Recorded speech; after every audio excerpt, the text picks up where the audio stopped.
그래서 우리가 이 이름의 의미를 잘 알아야 됩니다. 우리가 뭐 이름의 뜻을 아는 것도 중요하지만 도대체 그 하나님이 자기 이름을 두셨다. 그리고 예수님의 이름으로 기도한다.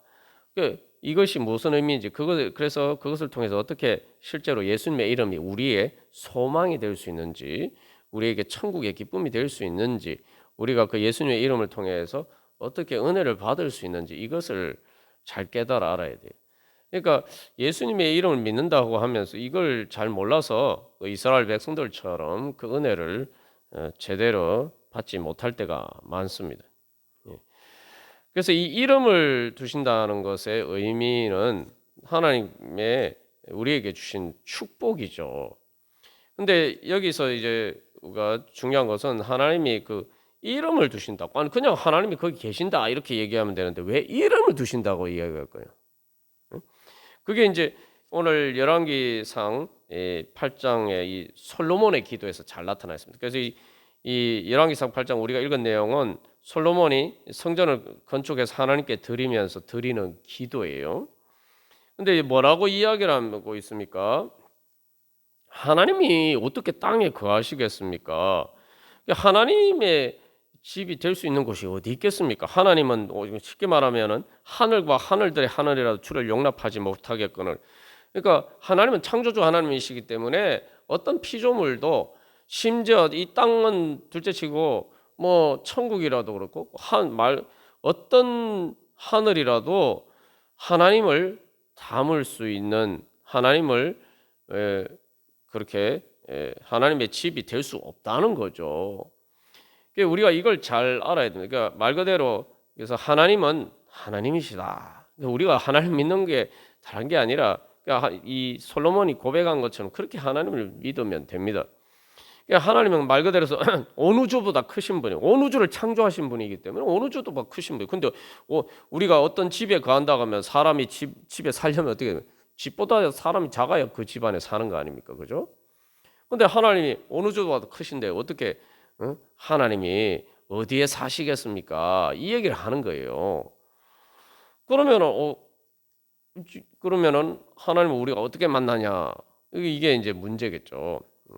그래서 여기서 이제 지난번에 중앙성소, 그러니까 지금 내 이름을 둔 곳, 여기 그래서 이 신명기에서 보면 계속 그 얘기가 나와요. 여러분 이제 성경 읽다 보시면 내 이름을 둔 곳.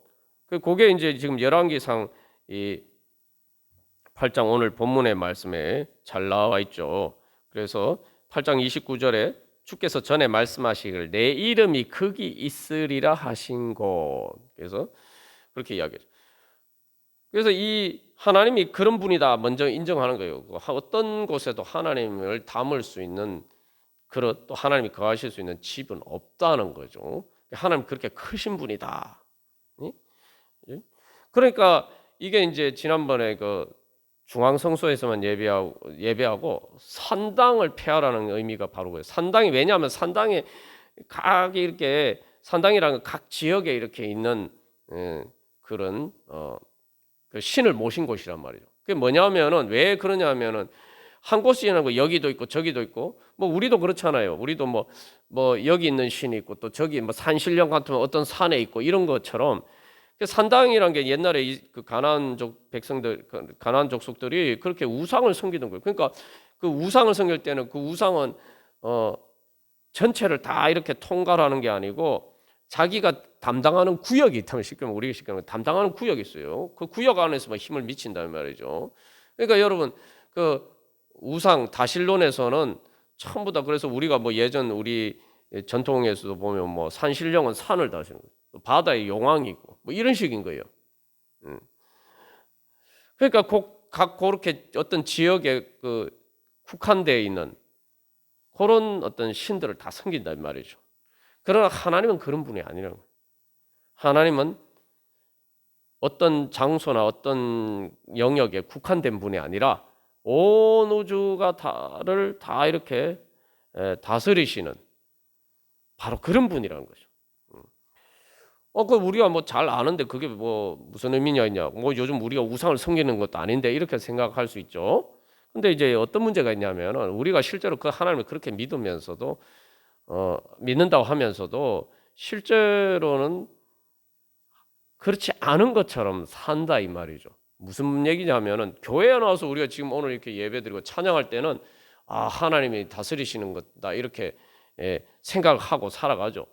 근데 교회 밖에 나가면 당장에만 해도 뭐 내 삶의 영역에서 이런 그런 영역에서는 하나님이 안 계시고 마치 거기서 그 영역에 통하는 다른 어떤 그러한 규범이 있는 것처럼 거기에서는 하나님이 다스리지 않고 않는 것처럼 그래서 하나님이 거기에 안 계신 것처럼 그렇게 우리가 살 때가 많아요.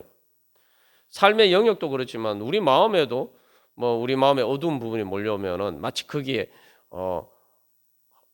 또 여러 가지 힘들고 어려운 일이 있으면은 또 하나님이 안 계신 것처럼 자꾸 이런 식으로 생각한단 말이죠.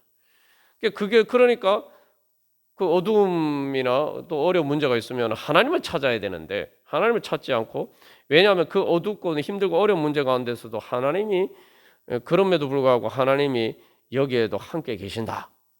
이 모든 것도 다스리고 계신다. 그걸 믿고 하나님께 나가야 되는데 그런 일이 생기면은 하나님이 안 계신가 보다. 이렇게 생각할 수도 있고 아예 그 하나님 앞에 나가야 된다는 생각 자체를 못하고 그냥 거기서는 또 다른 인간적인 방법으로 여러 가지 그 문제들을 해결해 보려고만 하면서 하나님을 찾지 않는다는 거예요. 그게 결국은 우상을 섬기는 거죠. 우리의 모든 삶의 어떤 부분도 하나님의 통치 범위를 벗어나는 것이 없는 거예요. 그래야 우리가 하나님 제대로 믿는 거예요. 그렇지 않으면은 우리가 뭐 꼭 눈에 보이는 우상을 섬기지 않아도 내 삶의 어두운 부분이나 문제가 있을 때에 그것은 하나님이 이렇게 간섭하실 수 없는 것처럼 하나님과 상관없는 것처럼 생각하면은 우리는 그곳에서 그 어두움이나 그런 현실적인 데서 다른 우상을 찾게 되거나 아니면 그 죄와 사망의 권세를 그냥 내가 인정하고 거기에는 하나님이 안 계시다고 하나님을 배제시켜 버리는 그런 잘못을 범하면서 살아갈 때가 많습니다. 그래서 여기 오늘 보면은 솔로몬의 기도죠. 뭐라고 얘기합니까? 요 성전을 향해서 기도하면은 기도를 들어주시옵소서라고 이야기하잖아요. 그게 뭐냐면은 그래서 어떤 자리에 있든지 간에 하나님의 이름을 두신 곳을 기억하고 하나님의 이름을 기억하고 기도하라는 거예요. 그게 바로 하나님을 인정하고 하나님을 진정으로 섬기고 예배하는 것이죠. 그래서 그런 의미에서 어쨌든 이 중요한 것은 이 하나님은 하나님은 어떤 부분에도 국한되신 게 아니다. 그래서 어떤 문제나 어떤 삶의 상황 가운데서도 항상 하나님이 주관하시고 다스리신다. 그러니까 하나님 앞에 나가서 기도하면서 하나님 책임져 주시옵소서. 하나님 앞에 기도하지 못할 문제는 없는 거예요. 이런 문제는 내가 이런 문제는 하나님 이런 문제 해결해 주시겠어. 이런 거는 내가 다른 사람들처럼 다른 사람들 하는 방식으로 그렇게 해야지 되지. 자꾸 이런 식으로 생각한다 이 말이죠. 그럼 우리가 하나님을 제대로 믿는 거 아니죠. 말 그대로 하나님은 하나님이 정말 그래서 어떤 것도 주님을 용납하지 못한다는 건 하나님은 그 모든 것을 그 모든 것은 하나님 안에 있어요. 그러니까 이 생각해 보십시오. 하나님이 어떤 것도 하나님을 닮지 못하고 어떤 것도 하나님의 집이 될 수 없다 그러면은 하나님이 그 안에 있을 수가 없다 이런 건 아니에요. 그죠? 하나님이 거기에 가둬놓을 수 없다 이 얘기예요. 그 가둬놓을 수 없다. 그러니까 반대로 그 말은 뭡니까? 반대로 생각해 보면 모든 것은 하나님 안에 있어요. 즉 고백을 하는 겁니다. 그러니까 하나님이 이름을 두시는 거예요. 그러니까 하나님은 어느 조보다 크신 분이기 때문에 어떤 것도 하나님을 담을 수가 없어요.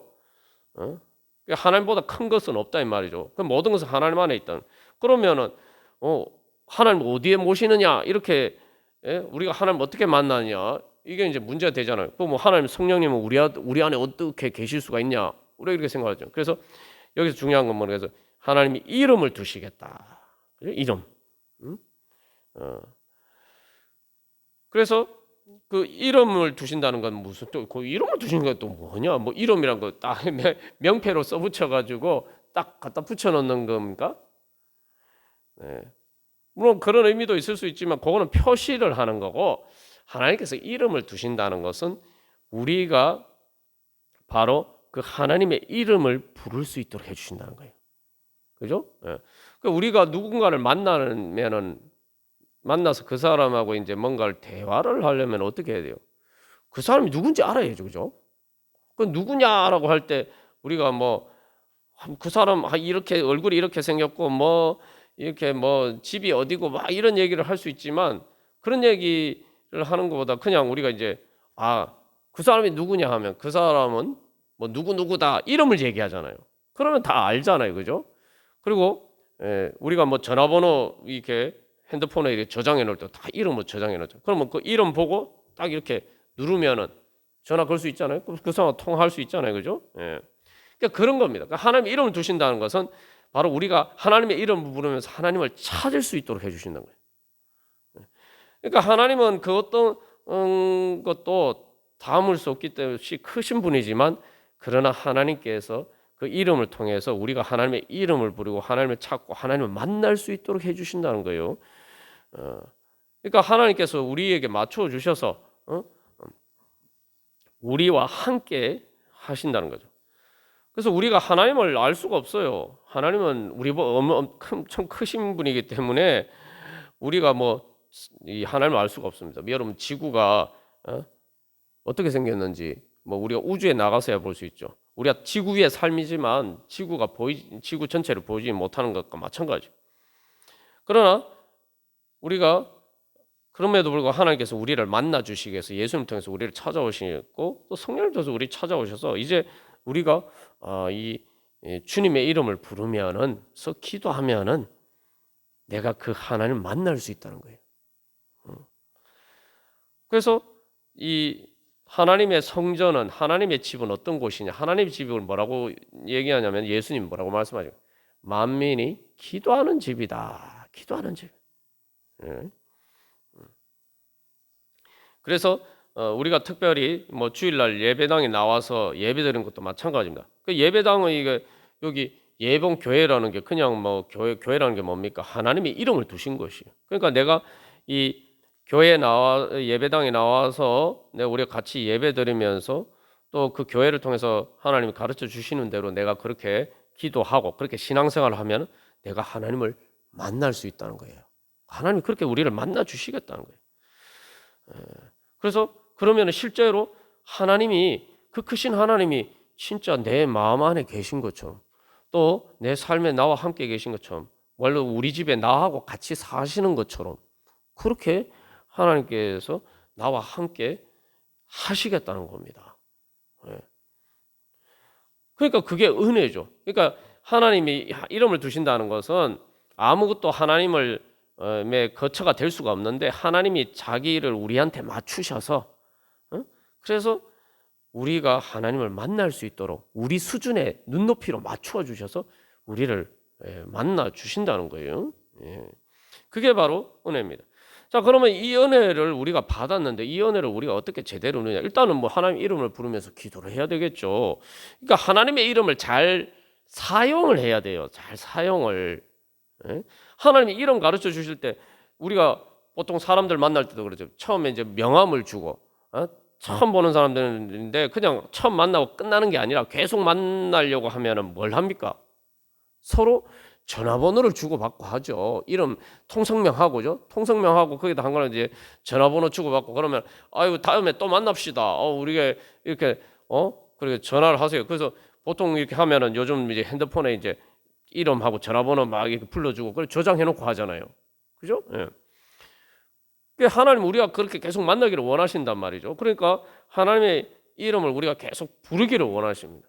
하나님의 이름을 잘 사용을 해야 돼요. 사용.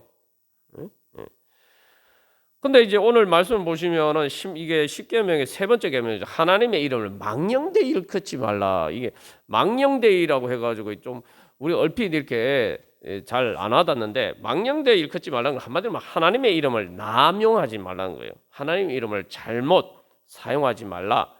하나님의 이름을 헛되이 부르지 말라. 그러니까 여러분, 내가 그 누구를 진짜 뭐 전화를 한다거나 하다못해 뭐 전화를 한다거나 누구 이름 부를 때는 그 사람한테 진짜 뭔가 만나고 싶고 뭔가 용건이 있어서 그런 거 아닙니까?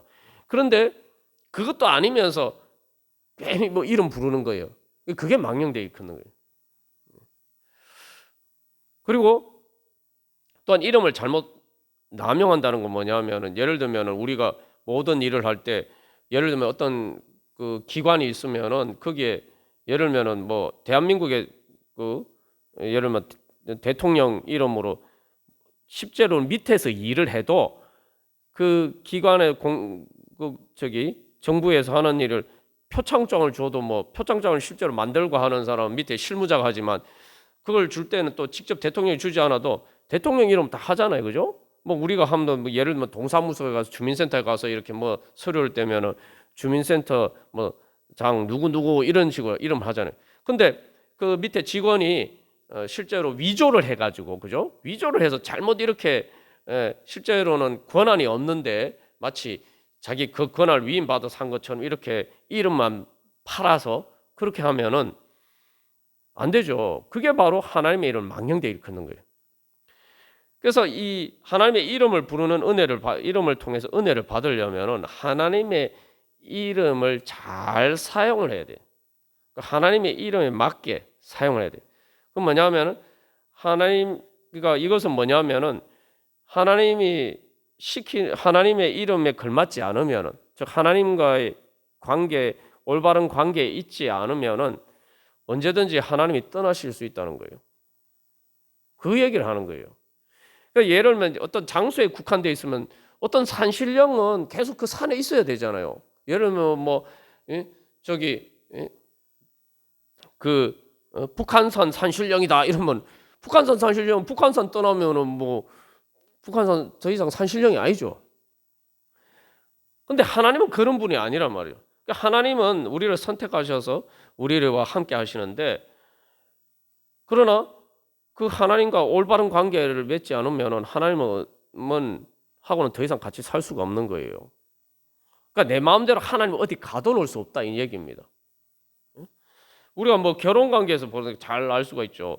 결혼 관계에서도 뭐 부부 공유인데 서로 뭐 누구의 남편 누구의 아내 하는데 또 어떤 관계가 깨어져서 뭐 불륜이나 여러 가지 그런 문제가 있어서 관계가 깨어지면은 더 이상 나는 저 사람 남편이다 나는 저 사람 아내다 이게 더 이상 의미가 없잖아요. 그 이름이 아무 소용이 없어요. 그것과 마찬가지예요. 우리도 하나님의 이름이라는 건 하나님이 어떤 분이신가를 보여주는 건데 그 하나님에 맞게 진짜 이 하나님에 맞게 하나님을 대하고 진짜 하나님이신 것처럼 대하고 그래서 기도하고 우리가 예배하고 할 때도 하나님을 그렇게 진짜 하나님인 것처럼 대해야지만 하나님의 이름이 우리에게 의미가 있다 이 말이죠. 그렇지 않고 하나님에 맞지 않게 하나님의 이름을 부르면서도 실제로 하나님을 하나님으로 생각하지 않고 그렇게 하면은 하나님의 은혜를 못 받는 거예요. 앞에서 예를 든 것처럼 하나님은 말 그대로 하나님이신데 온 천하 만물을 다스리시는 분이신데 어떤 부분에서 하나님이 안 계신 것처럼 하나님은 이 부분을 해결하실 수 없는 것처럼 하나님은 이 어두움 가운데서는 하나님이 안 계신 것처럼 이렇게 생각하면은 그건 하나님의 이름에 걸맞지 않게 내가 하나님을 생각하는 거죠.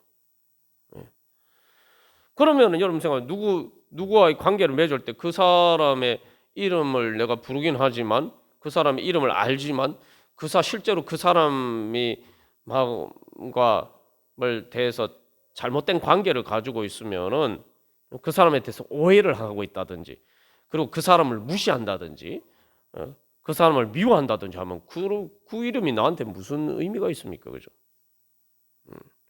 하나님과 관계도 그런 거예요. 그러니까 이스라엘 백성들이 그렇게 하나님의 이름을 남용하니까 하나님의 이름을 부르면서 성소에서 하나님의 이름을 부르지만 하나님의 이름에 맞게 살지 않는단 말이에요. 그러니까 하나님의 백성이면 하나님의 이름에 걸맞게 그렇게 해야 되는데 자기 마음대로 그러면서 하나님 하면은 하나님 시키는 대로 하시도 하면서 하나님 하면서 이름만 부르면은 필요할 때 이름만 부르면 하나님이 짠 하고 나타나서 뭐 도와주셔야 됩니까? 그건 하나님을 자판기처럼 생각하는 거예요. 자판기는 여러분 보십시오. 내가 무조건 동전만 넣으면은 이게 나와요. 그건 물건이기 때문에 그렇죠. 그게 우상이에요. 그런데 하나님은 인격적인 관계예요. 그러니까 이름이란 건 인격적이에요. 여러분 이름 내 이름을 더럽히지 마라 이 생각해 보십시오. 그게 하나님 이름 망령되게 긋지 말라는 의미와 같죠. 내 이름을 부르면서 막 욕을 한다. 그게 그러면은 내가 그 이름을 부르는 게 무슨 의미가 그 사람의 이름을 부르는 게 무슨 의미가 있어요? 그 사람 이름 부르면서 욕하면 그런 거죠. 그러니까 우리가 하나님의 이름 이제는 하나님과 이름으로 관계하는 건데 그것은 바로 인격적인 관계예요. 하나님을 말 그대로 인격적으로 대해야 돼요. 하나님이 우리를 인격적으로 대해 주시기 때문에 하나님이 우리의 그 이름을 가르쳐줘요. 야, 내 이름은 이러니까 너희들이 내 이름을 부르면서 특별히 우리에게 예수님의 이름을 줘요. 예수님의 이름으로 기도해라. 그렇게 하셨단 말이에요. 하나님께서 우리를 인격적으로 대해 주시는 거예요. 그런데 우리가 하나님을 인격적으로 대하지 않으면은 하나님의 은혜를 못 받는 거죠. 그래서 이스라엘 백성들이 이제 하나님의 막 성전에서 하나님 이름 부르면서 예배하면서 쉽게 말하면 이제 결혼해서 같이 살면서 뭐 저 사람 내 남편이야, 뭐 저 사람 내 아내야, 뭐 이렇게 얘기하면서 불륜 바람을 피면 어떻게 됩니까? 더 이상 같이 못 사는 거죠. 그런 거예요. 부부간의 관계가 깨어지는 거예요. 이름만 남아 있는 관계가 무슨 의미가 있어요? 결국은 깨어지는 거예요. 그러니까 이러면 그 이름에 맞는 그 관계의 실체가 있어야 돼요. 그래서 이스라엘 백성들이 그래. 이스라엘 백성들이 왜 열왕기상 이 기도가 나오냐면은 하나님 이름을 부르면서 막 성전에서 예배하면서 그러면서 실제로는 바람 피듯이 하나님 실제로 살 때는 하나님이 안 계신 것처럼 그래서 자기들 마음대로 살고 산당에서 여러 가지 뭐 이 산당 저 산당에 여기는 이 우상 저기는 저 우상 이런 거 물론 그렇다고 하나님 안 섬기는 건 아니에요. 쉽게 말하면 이제 그래서 성경에서 그걸 음란에 비유죠. 음행. 결혼해서 바람 피우는 그 불륜 관계에 비유를 해요. 그래서 하나님하고 같이 한 집에 산다고 하면서도 성전에서 그래서 하나님을 예배한다고 하면서 필요할 때 필요에 따라서는 우리가 뭐 두 집 살림 차린다 이런 것처럼 그런 거예요. 그러니까 중앙 성전에서 하나님을 예배하면서도 산당도 지어놓고 여기 산당에서는 이 우상 섬기고 저기 산당에서 저 우상 섬기고 이런 거예요. 뭐 한두 집이 아니라 여러 집 살림을 차리고 하는 것 같죠. 그러면 하나님하고 그 성전에서 하나님과의 관계가 더 이상 유지될 수 있습니까? 그러니까 결국은 하나님이 계속 달래시는데도 회개하고 이제 다 끊어버려라. 그래서 산당을 다 제하고 우상 다 제하고 하나님만 예배해라 이렇게 그래서 하나님과 인격적인 관계로 그렇게 충성하고 그렇게 하나님과의 은혜를 받고 그렇게 살려고 하는데 안 한단 말이에요. 안 하면 어떻게 돼요? 결국 관계가 깨어져 더 이상 이름만 남은 관계가 되면은 더 이상 하나님과 같이 살 수가 없는 거죠. 그러니까 하나님이 떠나시는 거예요. 하나님이 떠나신 거 아니라 이미 이스라엘 백성들이 떠났기 때문에 관계가 깨어지는 거예요. 그래서 이스라엘 백성들이 망했어요. 그래서 여기서 이제 솔로몬의 기도가 우리가 잘못했더라도 다시 회개하고 돌아와서 주님 앞에 주님의 이름을 부르면서 기도하면은 그래서 주님을 만났던 그곳을 기억하면서 기도하면은 주님 들어주시고 돌이켜 주시옵소서 이렇게 얘기합니다. 그래서 우리가 이 이스라엘 백성의 역사를 통해서 이 신명기 말씀을 통해서 나는 하나님의 이름을 어떻게 부르고 있느냐? 내가 하나님을 하나님으로 부르는데 예수님을 나의 주님이라고 부르는데 진짜 내 주님으로 섬기고 있느냐? 진짜 내 하나님으로 섬기고 있느냐? 그래서 여호와를 의지하고 그의 이름으로 맹세하라 그랬죠. 이 맹세라는 건 그래서 충성하라는 거예요. 하나님의 이름에 마치 부부 관계에서 서로에게 신실하듯이 그래서 나는 주님께 속했습니다. 이게 얘기요. 하나님의 이름으로 맹세한다는 건 하나님의 권위를 인정하고 나는 하나님께 속했습니다. 하나님의 주권을 인정하고 그렇게 하나님에 충성하고 하나님 이외에 다른 것을 섬기지 않고 그렇게 나는 주님께 속한 사람입니다. 이걸 분명히 소속을 분명히 하는 거죠. 그래서 우리가 예수님을 주님이라고 부르는 거예요. 주님. 그래서 내가 우리 맹세한다라고 할 때는 나를 거는 거 아닙니까? 그럼 말 그대로 진짜 걸어야 돼요. 그래서 우리가 그런 믿음으로 살아가야 됩니다. 근데 우리가 이제 그렇지 못할 때가 많아요. 그래서 중요한 것은 하나님이 그걸 우리가 깨닫고 돌이켜서 그래 자꾸 그래서 이름을 기억해야 돼요. 여러분 누군가를 생각할 때 뭐 저도 여러분들 생각할 때 여러분들 저 생각할 때 뭐는 이름을 기억하잖아요. 누구 그래서 그것처럼 우리가 날 어쩐데 언제든 어디 있었는지 하나님을 기억하고 예수님의 이름을 기억하고 그래 예수님이 내 주님이지. 예수님이 내 주님이시고 예수님이 이 땅에 오신 하나님이지. 하나님이 내 아버지시지. 그러니까 언제 어디서나 근데 하나님은 뭐 여기만 계신 거고 여기는 안 계시고 이런 게 아니고 그래서 어떤 상황에서 어떤 장소에든 하나님은 늘 하나님 내 아버지시고 예수님은 내 주님이시고 하나님은 날 사랑하시고 나와 함께 하시고 나를 사랑하시는 거기 때문에 나를 또 능력으로 구원해 주시는 분이지. 우리가 늘 그 이름을 기억하면서 그 이름을 붙들고 믿고 기도하고 그 이름을 따라 살면은 그게 바로 그럴 때 하나님의 이름이 우리 안에 있는 거예요. 하나님 그래 내 이름을 거기에 두겠다. 하나님이 그 이름을 나에게 주시는. 그럼 하나님이 그게 뭐냐면 하나님이 우리가 그렇게 하나님의 이름을 붙들고 살면은 그 이름에 걸맞게 살면은 하나님이 나와 함께 계시고 내 안에 나와 함께 말 그대로 한 집에 사시는 것처럼 그렇게 사시는 거예요. 그러면은 어떻게 됩니까? 그게 바로 하나님 나라예요. 그러니까 우리가 그런 은혜를 받기를 원한다면 내가 진짜 예수님을 내 주님으로 믿고 진짜 주님이라고 부르는 것에 맞게 그 이름에 걸맞게 우리가 그렇게 주님을 섬기고 따르기를 다시 한번 결단하면서 우리 다 같이 기도 드리시겠습니다.